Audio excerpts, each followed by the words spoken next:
राम राम राम राम राम राम राम राम राम नारायण नारायण। संबंध। जिस स्थिति में सर्वत्र परिपूर्ण परमात्म तत्व का अनुभव जाता है, उस स्थिति की प्राप्ति के लिए आगे के 17वें श्लोक में साधन बताते हैं। तद्बुद्धयस्तदात्मानस्तन्निष्ठास्तत्परायणाः गच्छन्त्य पुनरावृत्तिम् ज्ञान निर्धूतकल्मषाः। जिनकी बुद्धि तदाकार हो रही है, जिनका मन तदाकार हो रहा है, जिनकी स्थिति परमात्म तत्व में है, ऐसे परमात्म परायण साधक ज्ञान के द्वारा पाप रहित होकर अपुनरावृत्ति यानी परम गति को प्राप्त होते हैं। व्याख्या। परमात्म तत्व का अनुभव करने के लिए 2 प्रकार के साधन हैं। एक तो विवेक के द्वारा असत का त्याग करने पर सत में स्वरूप स्थिति स्वतः हो जाती है, और दूसरा सत का चिंतन करते करते सत की प्राप्ति हो जाती है। चिंतन से सत की ही प्राप्ति होती है। असत की प्राप्ति कर्मों से होती है, चिंतन से नहीं। उत्पत्ति विनाशशील वस्तु कर्म से मिलती है और नित्य परिपूर्ण तत्व चिंतन से मिलता है। चिंतन से परमात्मा कैसे प्राप्त होते हैं, इसकी विधि इस श्लोक में बताते हैं। तद्बुद्धयः, निश्चय करने वाली वृत्ति का नाम बुद्धि है।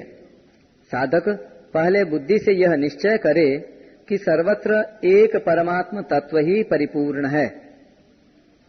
संसार के उत्पन्न होने से पहले भी परमात्मा थे और संसार के नष्ट होने के बाद भी परमात्मा रहेंगे। बीच में भी संसार का जो प्रवाह चल रहा है, उसमें भी परमात्मा वैसे के वैसे ही हैं। इस प्रकार परमात्मा की सत्ता यानी होनेपन में अटल निश्चय होना ही तद्बुद्धयः पद का तात्पर्य है। तदात्मानः, यहाँ आत्मा शब्द मन का वाचक है। जब बुद्धि में एक परमात्म तत्व का निश्चय हो जाता है, तब मन से स्वतः स्वाभाविक परमात्मा का ही चिंतन होने लगता है।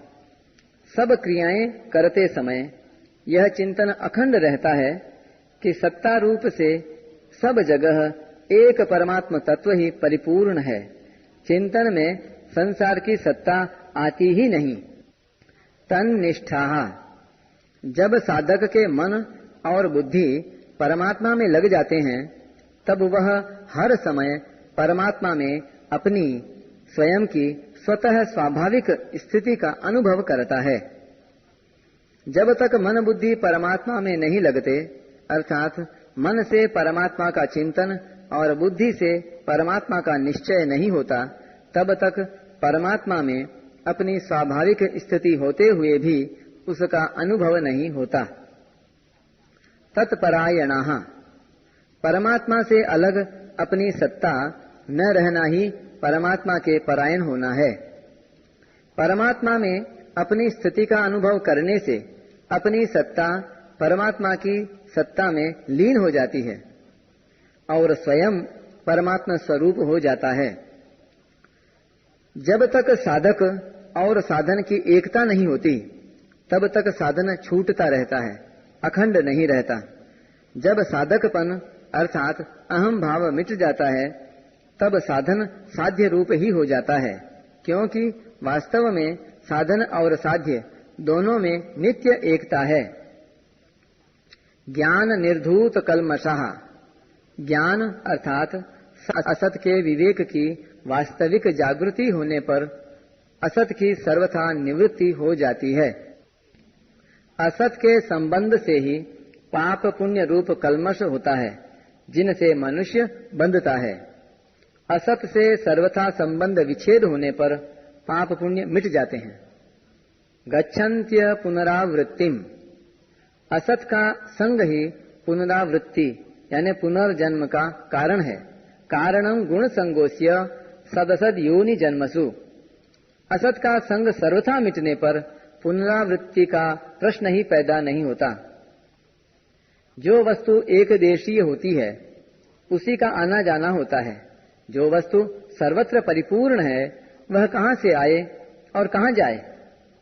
परमात्मा संपूर्ण देश काल वस्तु परिस्थिति आदि में एक रस परिपूर्ण रहते हैं।